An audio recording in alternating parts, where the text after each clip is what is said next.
What's up, folks? Welcome back to Hero Lair. My name's Dan. With me is Josh and Sean hanging out. We just saw Civil War recently. We're going to be doing a full spoiler review. We can't hold back. Normally, sometimes we can't even handle 5 minutes of general discussion on how we felt. Usually I'm the one fucking up.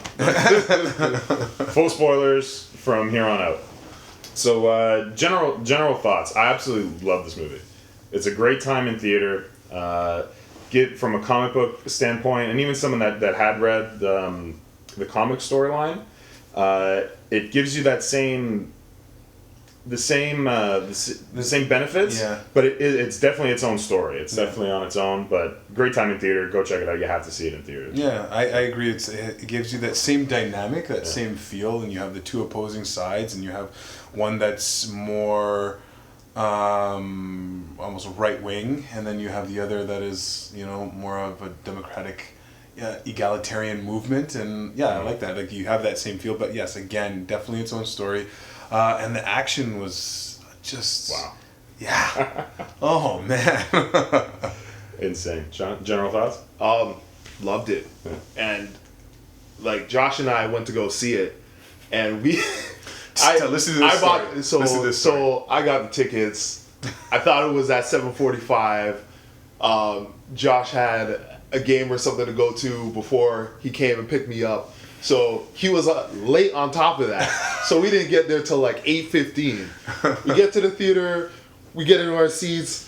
Josh is like to the guy next to us, like, did we miss anything? He gives us this look like, yeah. This guy's like, yeah, those, he just looked at it. He gave, here I am thinking we were like, 10 minutes late, whatever. Yeah. And this guy, I'm like, he's like, the conflict. Like, he meant the conflict. Yeah.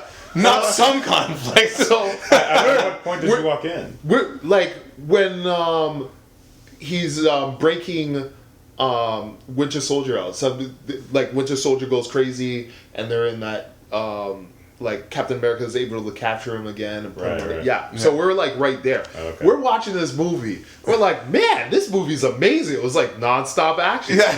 So at the end of the credits, we're like, wow, that was a good movie, but it was literally we went like this. The movie ended. We both took up our 3D glasses like this. Nice. So I checked the tickets, and it's at $6.50. So we missed all this stuff. So we have to watch it again, and we just watched like half of the movie, a little over half of the movie, and it was still amazing. So it was just like, that says a lot, man. Yeah. As long as you made it to the airport. Yeah. Exactly. Going in, were you guys Team Cap or Team Iron Man?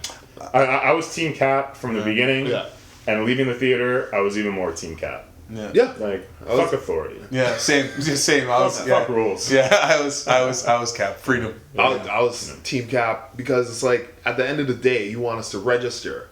And how many times does a supervillain or Hydra break into the computer and he's gonna find out everyone? No. Exactly. And to bring it into our world as well. I mean, you just look at like our generation. So many of our generation after 9/11 fought in the Afghan war, and then they were sent to Iraq for weapons of mass destruction that weren't ever found. Right. Exactly. That is the art imitating life, and maybe even life imitating art a little bit, of where you join up. And if you watch the Pat Tillman story, I don't know if you guys have seen it, the NFLer who after 9/11 quit being a pro football player, joined the military, and then to defend his country. He was killed, thinking he was going to go after, into Afghanistan, break up terrorist groups, and after they're sent to Iraq. Yeah. And he was very vocal about how it was an illegal war and shouldn't be here and this and that. So that's a perfect example of when you put politicians in charge, that they do have their own agenda. Yeah. Right? And things can go sideways. Like the best laid plans can always lead to, fulfilling someone else's agenda, and then it's young men and women dying in the process. At the end of the day, it's not law.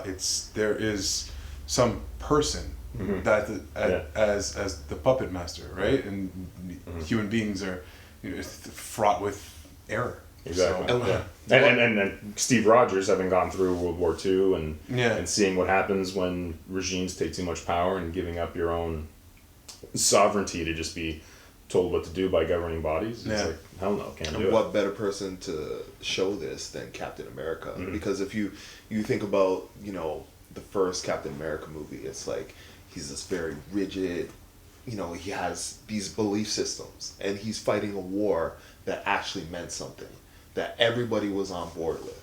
You know what I mean? Like, this is wrong. This access to power is wrong. And, in modern day, he wouldn't really, so like the, kind of first Captain America Winter Soldier movie, it's like he has these beliefs, and you can see how rigid he is, And then for this movie, it's like perfect. It's like you need that rigidness. It's like it's almost like the viewer is accepting of it, because this government is trying to force all these heroes to do what they want to do, when it's in your head a lot of them aren't going to be the right thing. Yeah, exactly. Or that they could either be used for. I mean, if they're in charge of Thunderbolt, the Thunderbolt Ross is calling the shots, exactly. or he's like the liaison to whatever Security Council or UN group is set that deems when to send these superheroes out and when not to send them. They're going to be sent off for, we'll go secure this poppy field, or there's a lot of oil there. We need to protect that, right? Or at the same time, okay, we need to go save these people, that are being bombed by something else. No, we don't want to go there. It'll cause too much political strife. Stay home. Stay out of it. They did that in Winter Soldier. That was the first mission so Captain thinks he's saving all these, people that are held hostage when Black Widow is actually downloading all the information. And he got played. Got played. Yeah, exactly. He's already been he's already been steered wrong by whatever authority is. So he's like, no, forget it. Can't do it. Really, really well thought out, and it does. I mean, going into it, I'm like, okay, this is just going to be an Avengers movie, but they did enough for me for it to be a Captain America trilogy. They really did, because it's playing off of his character and how his character's grown and his relationship with everybody else, and it's built on every film. Obviously there are a lot more components. You get a lot more of the Scarlet Witch Vision story. They're pushing that along, which is really only coming from Avengers movies. You get a lot more of Tony, especially with his relationship and how things have fallen apart with Pepper. Things stemming from Iron Man 3 and the look into his past. Yeah, to see his upbringing with his father. Yeah, which comes back to stuff in Iron Man 2 and shit like that. Yeah, right. So all that stuff really worked, but it was still at its core. I felt it's still a Captain America movie to its core, so I enjoyed that. Okay, so favorite moments. Who wants to go first? There's so many. But okay, try to pick one. I'm gonna try not to go for the obvious one. Like, obviously, a little of that. You know what I mean? Like. Well, Spider-Man himself has... it's just... There's so many good moments. Yeah, I don't even know how to... Like, I guess I'll go with that. I mean, there's so many. Yeah. I'm going to go with just kind of that first scene when you see that kind of low hipster baggy pants, like tight on the bottom, low on the top. You see this, like, just angstful teen, just like... In the apartment? And as soon as I saw the pants, I'm like, this is Peter Parker, because I knew he was going to be done young, and then just to see the personality that they created around him, which I have to say was pretty interesting. Do you want to talk about Spidey now, or do you want to talk about? Let's talk about Spidey. Let's talk about Spidey. It was interesting the way they made him, the way they put him together. He was very young. We suspected that he was going to be young, but Spider-Man was like... Yeah, because I think Tom Holland's like 18 or 19. Yeah. But they made him look like a sophomore in high school. Yeah, and he was on the street for like 6 months at that point, right? They kind of made him a teenager for the modern generation with modern problems. I don't know if you caught this, but they kind of imply that he has ADHD. Like with the onset of his powers, right? Like the way they make him speak, he stutters and stumbles a lot, and he's like excited by things. Like, oh wow, cool arm! Like he's like in the middle of fighting, but he's distracted by things, right? So they kind of give him this ADHD kind of it's implied, and the fact that he has trouble processing. There's just too much information. Yeah. That is a symptom of some people with autism or ADHD. That like the world has too much stimuli Right. For them to handle at one time. So they played it off in this really kind of endearing way, which was interesting. I don't know if I was necessarily a fan of like him having like his spider powers being a disability in some way, and that it was just too much to process. So he needs these weird goggles or whatever to help focus. It didn't really make that much sense to me. So that's one part that I didn't really enjoy. That was detracted from the Spider-Man lore. Okay. But I did like, again, the character that he brought out, the personality that he had, and he had that playful wit the entire time, no matter what was going on. Like him reacting to Ant-Man becoming Giant Man was just amazing, and it was like the other guy was huge. Huge. Yeah.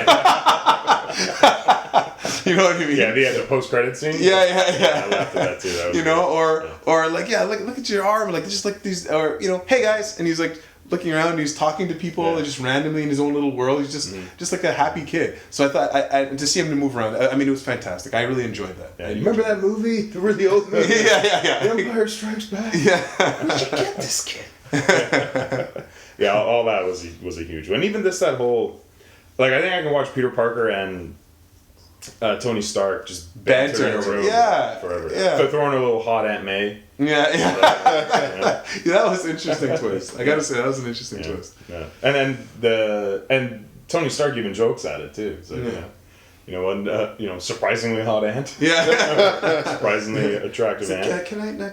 No. You know, I had sex with my aunt. That's basically what it was. Like, no. Yeah. No, it was really great introduction, really great use of him. Everything about Spider-Man worked. Like, absolutely worked. So now you're mission accomplished if you're Sony. Yeah. Who, botched, their twice they botched their attempt to continue on Spider-Man. And now they're right back in this game.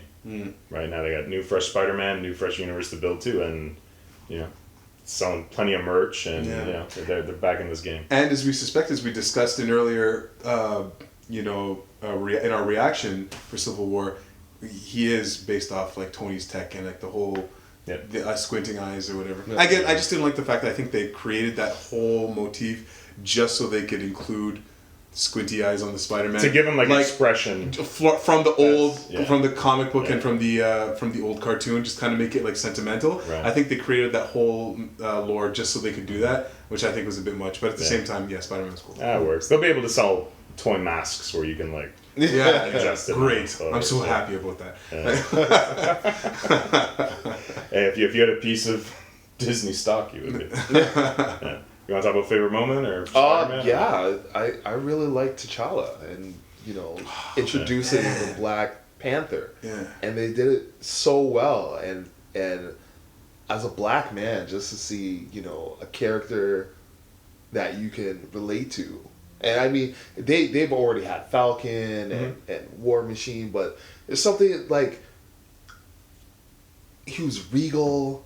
He knew exactly what to say. He knew exactly what to do at that time. You could talk to him about a lot of things. You could have conversations with him. Yeah.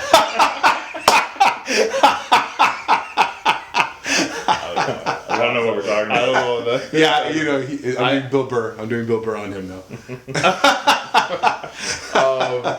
But yeah, it's just, and then to introduce, like, Marvel introduced two characters, and immensely successfully, popular characters, immensely popular characters, and was able to set up a little story, and you could. I think that's what Batman versus Superman was trying to do. With like maybe like even look at Wonder Woman, but they introduced two and did a better job.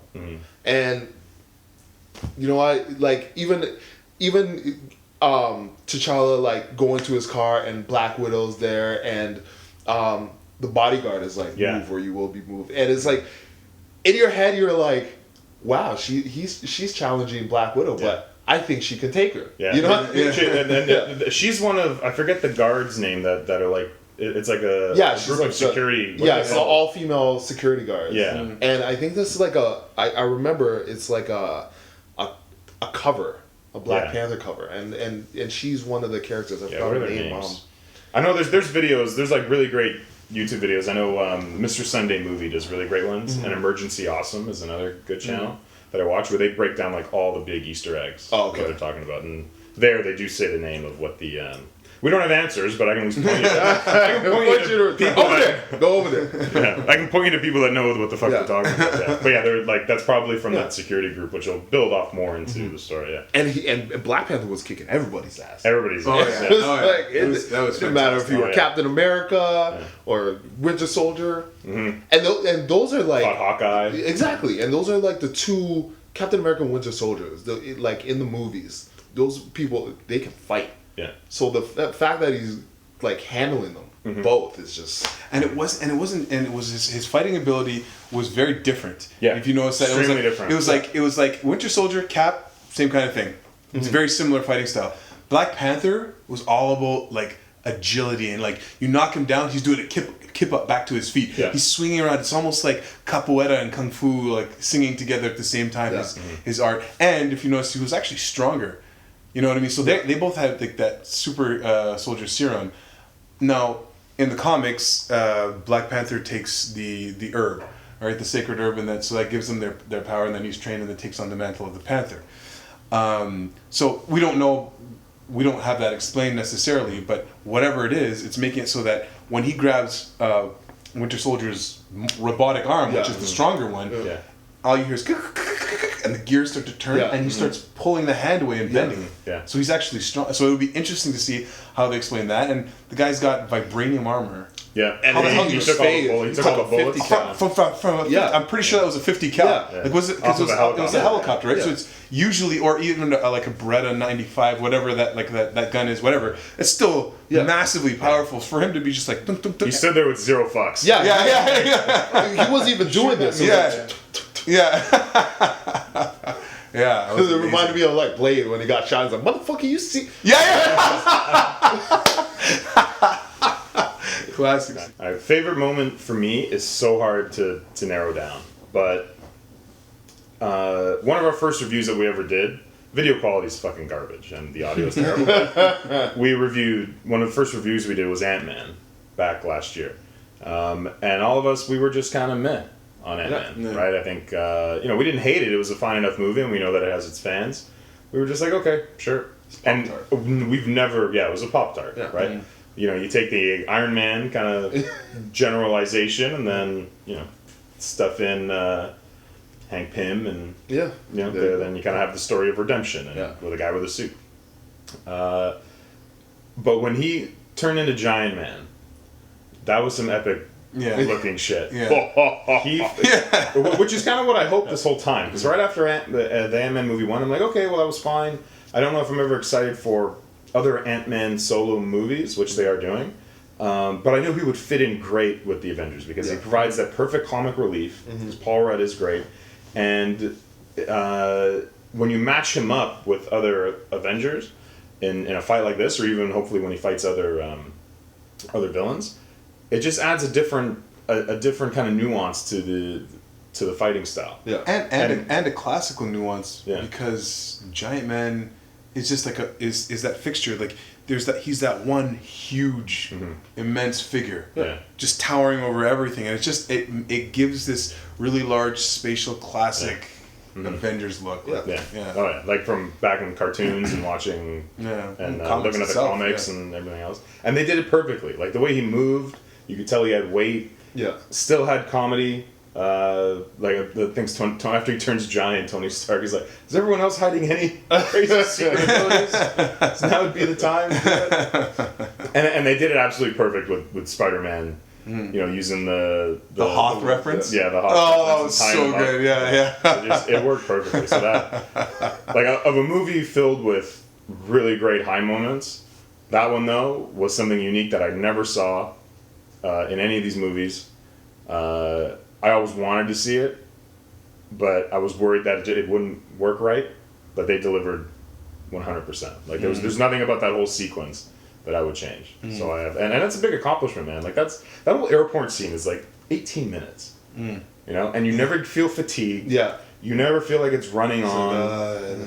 A lot like what are some of the longest action movie sequences you can think of? Like I go back to think of like Matrix Revolutions, that crazy car chase that goes on the Protector or on Bak.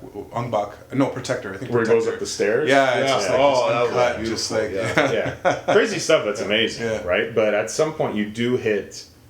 You know, you do hit a bit of fatigue, or you know, it just starts to become nonsense that you don't really know what's happening anymore. I love Man of Steel, but at some point I can't remember that final fight with Zod. There's blanks where when I watch it again, I'm like, oh, I don't really remember this because it just becomes so much of hitting into another building and then flying and hitting into another building, which looks amazing, but you don't remember the beats. Yeah. Whereas this 18-minute sequence, it's plotted out so well. And the one-on-one matchups are played so well. The comedy works, and it's escalated. Like the beginning, middle, and end. It does have a beginning, middle, and end. The cinema is much grander. Like if we're talking about, you're talking about Superman, that was kind of like that Bourne Identity shaky cam. You're in there, but too much. Like I don't want to be like a GoPro mounted on his arm, so all I can see is like faces flying around. That's too close. Too close. Especially when you're watching it on 3D. Because when you're in 3D, you're already cutting the light in half. Like you're already putting a lens over your eyes. This one, broad daylight. They didn't do it in some kind of rain or like I love Pacific Rim, but you know, majority of those fights are in rain and an ocean. So it's like, what the fuck am I looking at?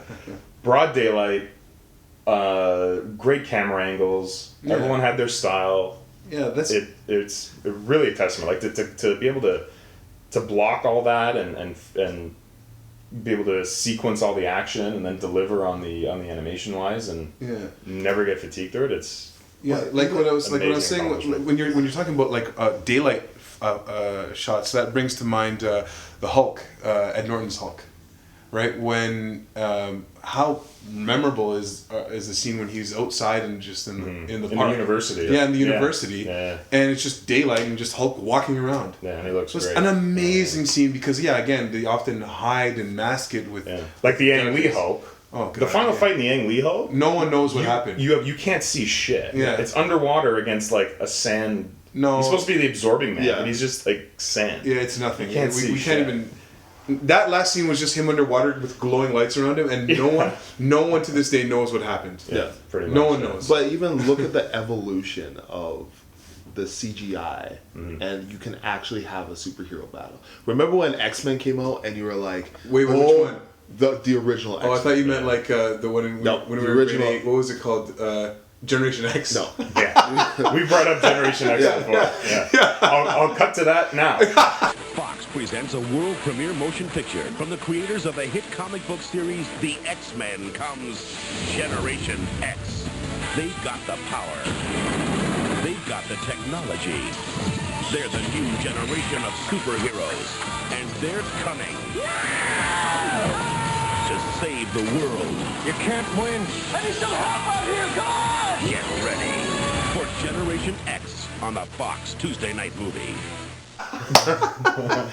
But the original X-Men movie, and you're like seeing all these superheroes, like, oh man, they're gonna fight soon. Eventually, they're gonna fight, and they have this fight in the Statue of Liberty, and it's like, it was like so lackluster, but it was the graphics, right? And like, budget. They didn't have a huge budget. It's like what you can do, but this was like, man, powers with laser beams were flying all over the place, and the fact that you could do that is just like, we've come so far. Yeah, and true to the characters. Yeah. And another thing that I was that worried me. Oh, before I get to that point, when you're talking about lame fights, nothing's worse than Superman 4: Quest for Peace. Oh, Superman and Nuclear Man, he literally scratches him. He fucking scratches him. Yeah, and he hammers him into the thing. He fucking scratches him. Yeah, that's it. And then they literally grab each other's arms. Yeah, and they're swinging. Adam Simpson's "Don't forget to use your nails, boys." Right, right here. It's almost as bad as like when Captain Kirk used to fight, and what he would do is he'd literally grab him like this and be like. Or like that. Or sometimes you try to punch me, I grab it and I go, and I go front foot behind my back, and I'm unconscious from it. The worst thing I actually saw him grab someone by the collar. and he didn't punch him. He just went through him. It was back in time. It was in the 40s, of course. Some Dick Tracy looking, this dude just goes flying onto a bed, unconscious. Awesome. Unconscious. That's so great. Yeah. That's what was so good about. And remember this? This is what the Starfleet Academy teaches you this. Double to the gut, one to the back. Gets him every time. Every crescent kick. You need to fight the Dominion, the Jem'Hadar. So, doesn't matter if you're a guy or a girl, it's to the solar plexus, to the back, unconscious, no matter who you are. Yeah. And that shit does not work in real life. Have you guys seen that meme going around of some fight in the schoolyard? We've gone way off the rails, but we'll get back. Don't worry. You've seen this video. I know you've seen this video. Comment if you've seen this video. But it's a meme of the guy's filming a schoolyard fight, and the kid's up, and then he tries to do a leg sweep, when you go low on Street Fighter, and it does nothing. And the guy filming it's what is it? The fuck is that? That's my ultimate technique. It's the most poor leg sweep. Start doing Naruto hand signs. So bad. This all reinforces the fact that we live in marvelous times, and that sequence, and the whole movie itself, but that one sequence, it's 6 on 6. You have 12 superheroes going at each other, where we all know their powers, we all know their personalities, everything else. Some of them are the first introductions to this, and it all works. Yeah. And they all have something to do, whereas, a lot of times you just see, someone off to the side, and you're like, well, why wouldn't he just get him? They give everybody something realistically to do. Even Scarlet Witch, she's helping out a lot of places. She's like, well, I'm going to take care of this guy, right? And she's throwing cars at. That was smart, because she was one that I was going to think, well, how are they going to have her fight, right? Is she just going to, just choke everybody, use some kind of force choke, or melt or put them in a. She's just going to put everybody into a trance. Yeah. Which I guess she could do. But I like how they justified it, because number one, she's she has in terms of her power, she hasn't been at this game for a while, right?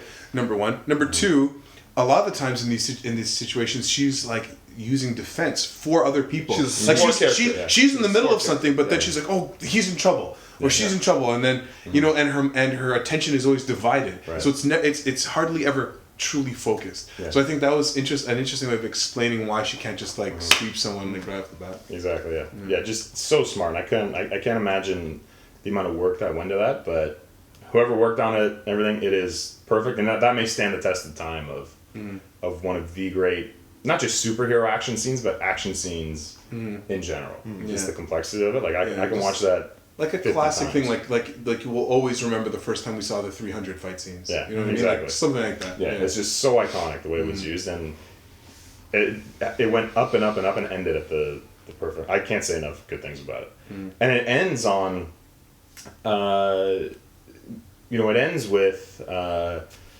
us not knowing what's going to happen with War Machine, right? As he's dropping, I'm like, oh shit, they'll catch him. Right? But we do know that he's. They show that in the trailers, right? That he's kind of in the pit. And, But I didn't think it was like that. I didn't think it was that hard. No, he hit like a comet. Yeah, well, that's That's actually one thing I was just I looked at Sims when we were watching him I know he's in a suit, but he'd be dead. Be fucked up. Yeah. So, but at least they didn't just have always he's okay. Yeah, Duke's out of the coma. He's gonna be okay. Yo, Joe.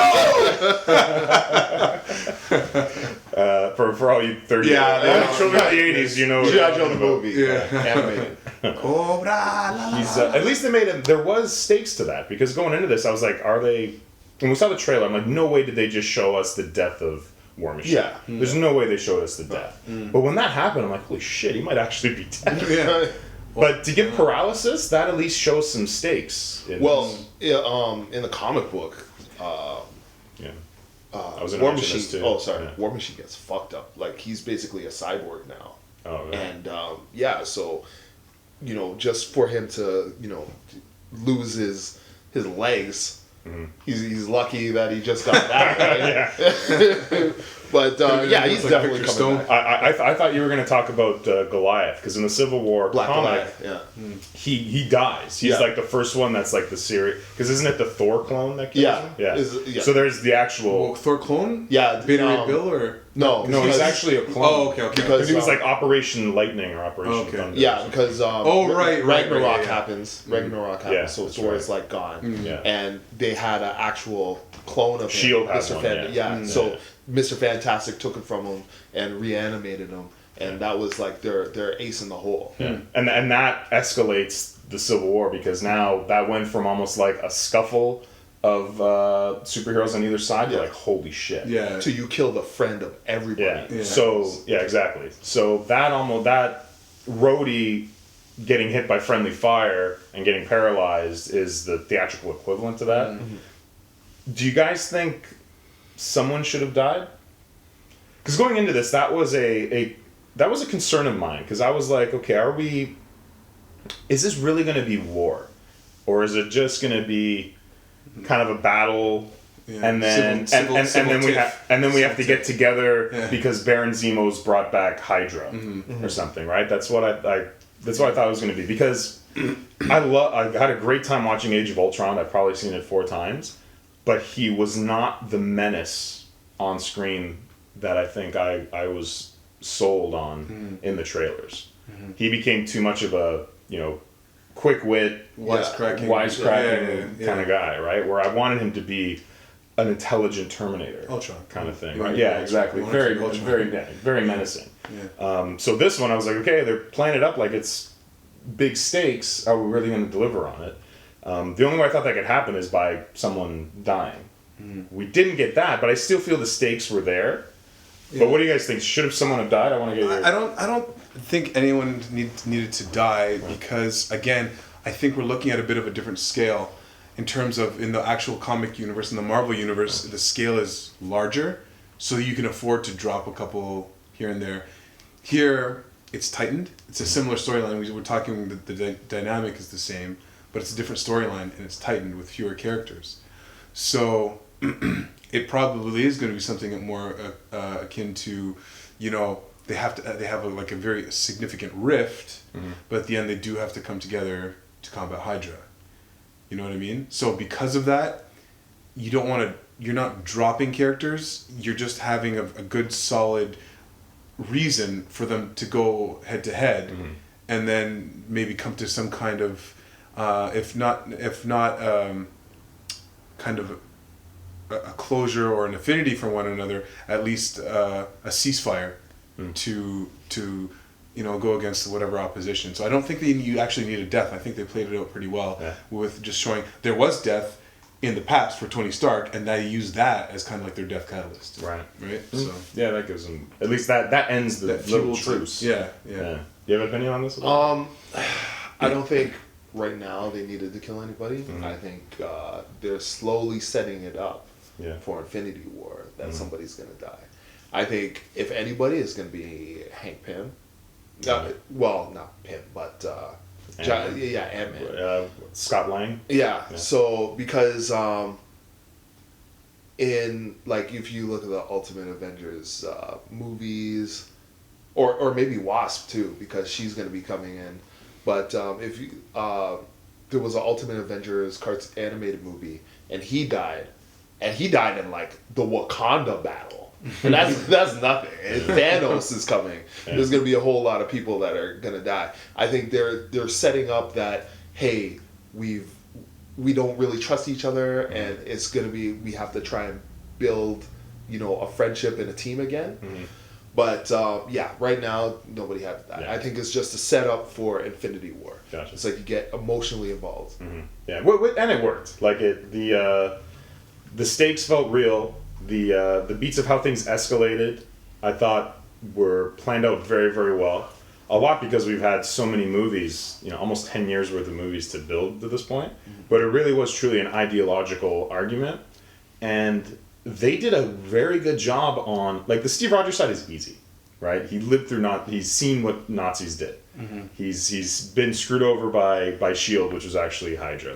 That part is easy to sell over. The harder part was with Tony Stark, because if you read the comics, Tony Stark comes off as such a villain. Mm-hmm. You know what I mean? Like he has that moment. Yeah. He has that moment where like one of the mothers of the student that died in the school spits in his face, and the equivalent in the film is that mother who had the child that died in Sokovia, right? So there's that same angle, but they still put a lot of effort into the reasoning of Tony Stark feeling that way, but yet he was still conflicted. He's like, "We need you, Cap. Just sign. We can't split this up." Or, you know, "I'm bringing you in. You're coming with us because you're with us. Because it's us."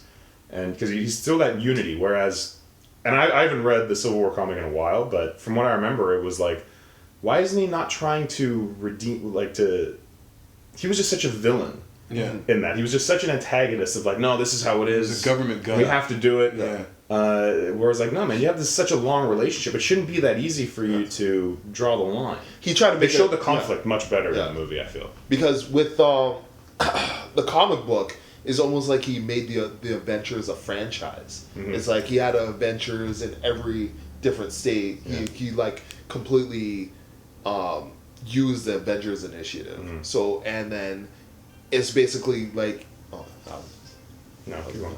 But it's like basically like he just went overboard with everything, and it's like, no, this is how it is. We're gonna do it like, you know, like industrialize it and just like carbon copy everything. Yeah, and it's just. And he literally starts the Illuminati. Yeah. Like the secret society that determines everything.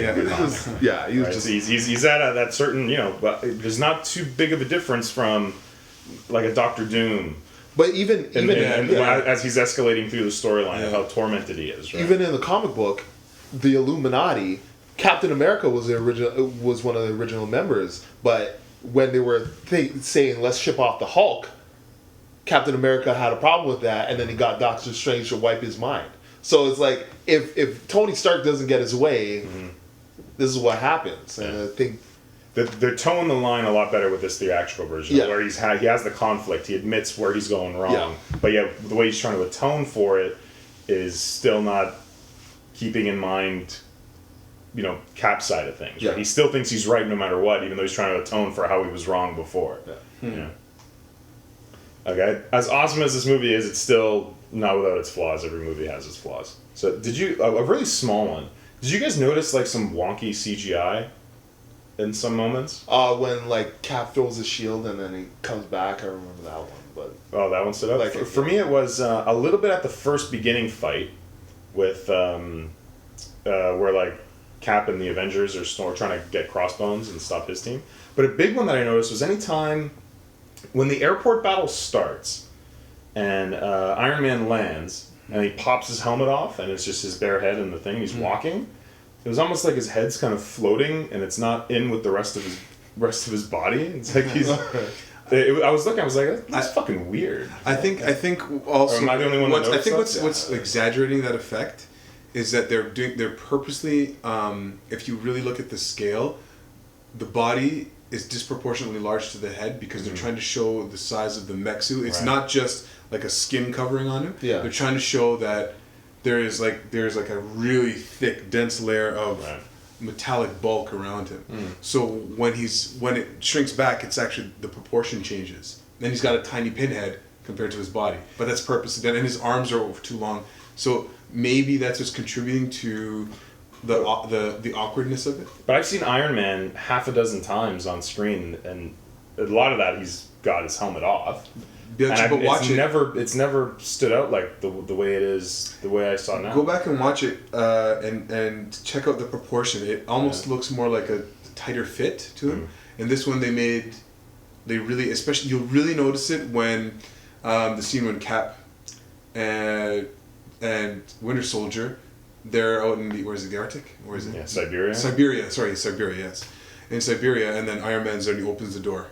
Right, and he's there, and he's found them there, and then he's walking forward, and then his head and goes back, and he's like, and he's kind of swaggering a little bit. His actual walk is kind of like, listen, guys, I don't want to whatever, right? And it just looks a little more odd because if you really look at it, his proportions are so drastic, right? But it's because the suit is supposed to be so much larger compared to the body, to the head.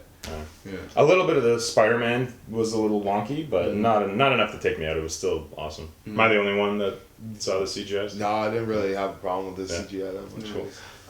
For me, just a couple times inconsistencies with Spider-Man in that he has spider sense. So for him to start getting like hit by things, it's one thing to be like up close and like combat, but when things are just flying around and hitting him, it's like he can sense those things, right? So there was a bit of inconsistency there, and as I said before, I didn't like the whole plot device of the eyes. Yeah, the plot device of the eyes, just a contrivance to excuse the squinty eye from even though it is nostalgic.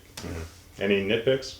No, like as far as like the Spider-Man spider sense goes, I mean, if you look at comic books, he's steady getting messed up in his body's ripped up, and he's probably one of the most, aside from like Daredevil, he probably gets like beat up the most till he has to recover. So I mean, even if it's stuff being thrown at him, like close combat is one thing, but he steady gets hit. So like I don't really have a problem with that.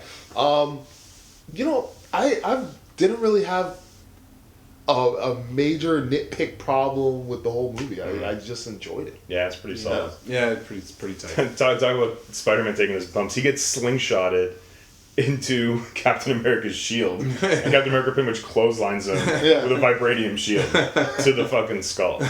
Like Brooklyn, bitch. Just hits him. That was a really clever fight the way they used him. Okay, so here's the big thing I want to talk about. So let's talk about Zemo. And he's not Baron Zemo. To me, again, this is just kind of of these Marvel movies, another villain that was just put in place to move the plot along. Doesn't really impact it either way. He didn't have to be named Zemo. You could have just named him some random fake character. Lexi. Whatever. Like you didn't, like there was, which is, if there's going to be a fault or a missed opportunity in this movie at all, it's the same fault of a lot of the Marvel movies, which is just kind of a waste of a character. And especially these characters that have the lineage back to Hydra, like a Strucker was a total waste in Ultron. Like he dies in Ultron. The Zemo character is like a lineage of villains that go back, and they don't even make his lineage a part of Hydra at all. In fact, he kills an old Hydra agent, right? Like he drowns that guy, right? And I don't even think that guy was low enough in that sink to drown, was he? No. His mouth is above the ring. Yeah, and so he needs to drop him into the water. Right, and with a slight neck contract. It's not like he's forced to be like this position. He's just hanging upside down. It's just kind of like... Yeah. Oh, it was strange. I was expecting them to like lower him into it. Yeah. And then done, but no, the sink overflows. He didn't have a strong enough core. No core. No core. Let that be a lesson. Yeah. Get your gravity boots. Get your abs up. Yeah. But that was really the only kind of misstep for me, was that Zemo's plan is really convenient, because so he's a member of a Sokovian kill squad, like a Black Ops mission. Family, he loses his whole family in the Ultron attack in Sokovia. Wants his revenge and wants to take down the Avengers and smart enough to know that if he can pit them against each other, they'll crumble from the inside, right? Because he knows that there's no way, like if Ultron can't destroy them, he can't, right? Because he's saying more powerful men than me have tried. Okay, so he starts on his plan. But so he's able to find old Hydra hidden documents in an old base from some guy who ran it back in the 90s, right? That ran the Winter Soldier program in the 90s, because he finds the guy who was originally reading and stuff. He gets a hold of an EMP somehow, sets off the EMP and then he gets a mask to set up Winter Soldier, because he's the one that actually wore the mask at the bombing that killed T'Chaka. So he sets up the Winter Soldier to have everyone hopefully go and find him. So he's got to hope that they actually are able to bring him to custody. And then once the Winter Soldier's in custody, he kidnaps the UN representative who was supposed to question Winter Soldier once he's in custody. Kills that guy in order for him to get face-to-face with Winter Soldier to read the stuff. So one, he's got to rely on them actually catching him, then him actually getting in place and doctoring whatever, documentation he needs, simultaneously knowing that the EMP will be delivered somewhere. Yeah.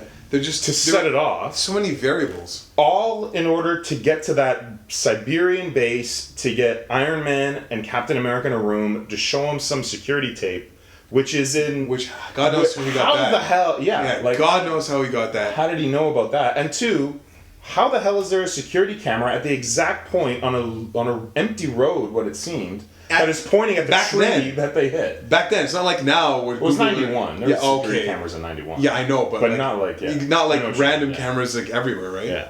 Not in the road. Yeah, but where's that security camera? Because it looks like an empty side road. And I thought it was more like a driveway, and it was just they had a it was like an alleyway. It was a side road. Oh, it was a dirt road. Yeah. And Winter Soldier runs him off the road and he slams into a tree. Yeah. So the one tree that he slams into is pointed at the security camera, pointing and captures the whole thing. Yeah. Well, so I still enjoyed it, and they I'm hogging time. I'm sorry, but I still enjoyed it, and the moment still hits of Tony Stark seeing his parents getting murdered in front of him, and the guy's fucking right there, right? Yeah.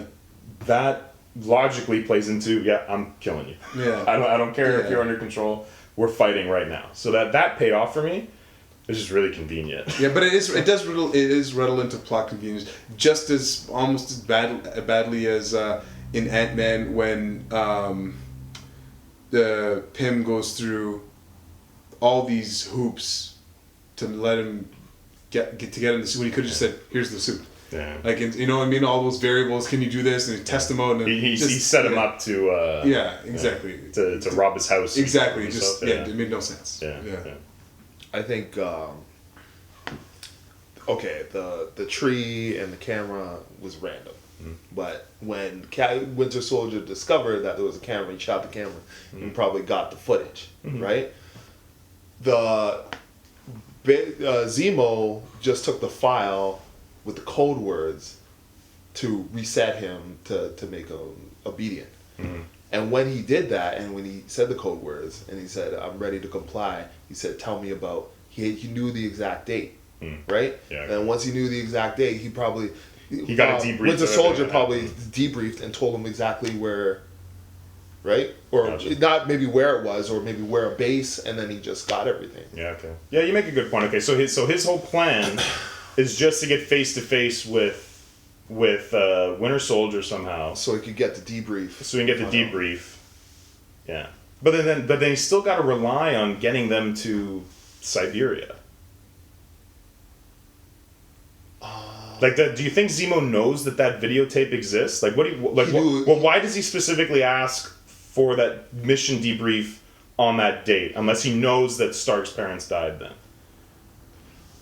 He's got to have some kind of idea. He knows that Stark's parents died at that date, and he may have suspected that it was the Winter Soldier because it probably met all the earmarks of, because Captain America knew that Winter Soldier killed Stark's parents. Yeah, I think Winter Soldier told him because he said he wanted to know about Siberia, and he went to Siberia. He probably had all the tapes are there, all the other Winter Soldiers are there, right. Which is surprising because I thought one of the Winter Soldiers that beat Bucky was gonna be Baron Zemo, but like the new Baron Zemo, but who knows? But it's just I think that's how, like, in my head, that's how I explain it. So it was a twofold plan. He got to one area, but he knows the tape exists, and he's got to find out where it is. Yeah. And where to go to it. Yeah. But he still just got to luck out that they follow him there.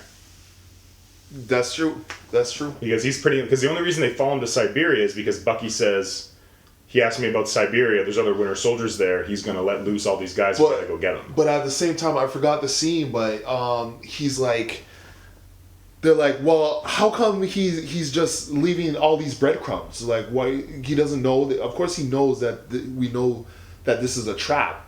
I know we're going to, because who was it? I think it was Tony Stark that said that. It's like, yo, why Why is he leaving all these breadcrumbs? Like, that's right. Yeah, asking- yeah, that's a good point. So yeah, that was the way because he doesn't dispose of the dead body. Yeah. He leaves the prosthetic Bucky mask, and he leaves the dead body of who was there. Yeah. Yeah. So he's hoping that they all pointed together to go there. I get that.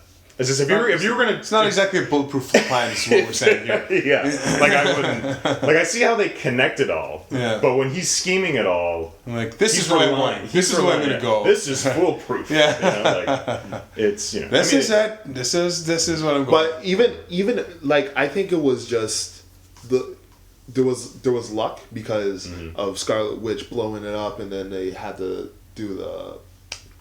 I forgot what it's called, the registration Accords. Yeah. So, but I think he just wanted control of Bucky because he knows number one, Captain America and Bucky are best friends. It's causing a rift, right? Because Captain America pretty much helped him escape. Right in Winter Soldier, so even all he had to do was basically reprogram Bucky to start attacking Avengers, and there would have been a rift already. So, but Even without the tape. even without the tape, because that's what happened. Is like Tony Stark didn't even see the tape, and they were fighting, right? And then Tony pretty much knew he was wrong, and he tried to make amends, but the tape was just Yeah. Then it was on Yeah. after that. Yeah. Interesting. I still enjoyed it. It pulls off for sure. Again, though, he didn't need to be Zemo. That's really just because he's just a placeholder guy to get them from, point A to point D, and get them through there, and not a lot, They don't give him like a version of the costume. Maybe they'll build him. I'm glad they didn't kill him off. Yeah, I think they're gonna build. Right, because now he's at least in prison, so you may you may pay off into something bigger, especially if they're gonna do I think they're gonna do a Black Widow spin-off movie and shit like that. So you may pay off.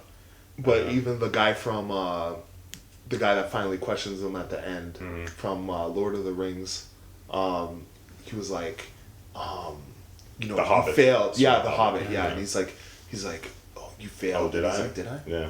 No, he wins. Yeah. He full on wins. It's like a Joker scenario at the end of The Dark Knight. But it's not like he felt he won. I felt like there's more to his plan. The way he said it, it was just like it felt like there was more to his plan. There's more to He that just has to sit and complexity wait now. to manifest itself. Well, I guess so. But the Avengers are split. I mean, he achieves that. Yeah. But it implies that there's more. Yeah. Which will be cool, and hopefully he does, and hopefully they do build on it as opposed to that's all we've seen of him, like with Malekith, like with Strucker who gets killed off. What are the other just thrown away disposable Marvel villains that have been in these movies? Like Loki's been the only one to stick around for a long time. Yeah.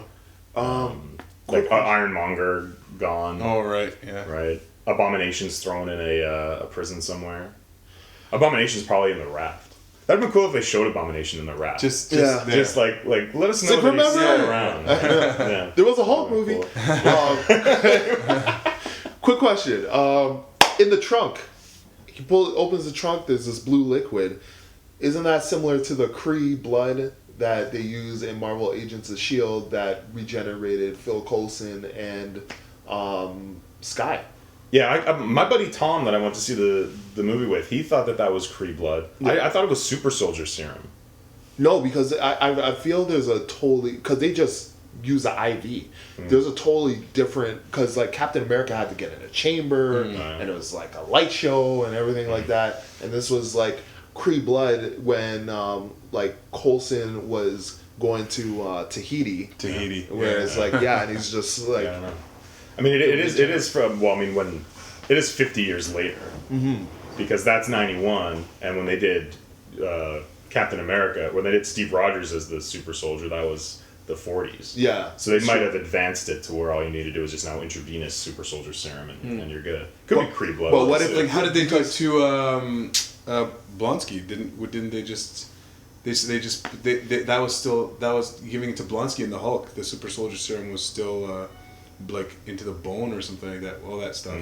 So the method was still pretty rigorous. So it wasn't I just guess so. it wasn't like a blue blood package. And maybe it is Kree And if blood. that's the case, that would be the Kree blood would be the link to maybe Infinity Wars. You know what I mean? Because it's like you got so who knows what was in that base? Yeah, you're right. Right? Yeah, lots to look forward to, man. Like it bridges off to where you're excited for the Spider-Man movie, you're excited for the solo Black Panther, you're excited for these Infinity War movies. They didn't even touch on Doctor Strange at all, and yet I'm excited for that too. So overall, it accomplished everything you can imagine of pushing the story forward, being immensely entertaining, iconic moments that I'll never forget, introducing new characters. It's really a crazy accomplishment. And like the amount that this movie had to do, and it accomplished all of it. Okay, so favorite one-on-one matchup, because there's so many. Who's got a favorite? I gotta go with just because it was so classic. Two classic characters to see Spider-Man and Captain America go at it was really interesting, and I think they did a great job in demonstrating the skills and abilities of both. I think the one drawback was Spider-Man's strength is going to be notably greater than Captain America's. Even though Captain America is really powerful, Spider-Man is. He caught Winter Soldier's arm. Yeah, exactly. You have a metal arm. Yeah, he's cool. it wasn't exactly. He's just playing around, and he's he's just delighted, right? So when you're talking about that kind of discrepancy in power, so when he webs Cap and he's anchored in, and Cap just and throws him. Yeah. Number one, he's stronger. Number two, he can stick to things. There's no way he's getting uprooted, right? So, I mean, it didn't really make sense there, but at the same time, I enjoyed the dynamic between them as they were fighting. I enjoyed the banter. I enjoyed, watching them move around, and they were so good in this film of giving them their respective styles. We're talking about Black Panther having a certain style before, the kind of more military, tighter style of Bucky and Cap. So, I that for me was one of the Spider-Man and Cap. Spider-Man and Cap. Yeah, okay. He's got I mentioned before, but a crazy finish where he sends him, zip lines him in. Yeah. Yeah. Favorite one-on-one? I'd have to say Winter Soldier Black Panther. I enjoyed that one. It's just the rooftop one or the airport, because they had two different. The rooftop. Yeah. The rooftop, because that was the initial kind of debut, and Yeah. That whole sequence is awesome because there's the rooftop fight, fucking each other up, and then it goes into that foot chase. Yeah. And Captain America just gives up. He's like, I'm getting into the fucking car. You can't keep up with these guys. And Black Panther's thanks.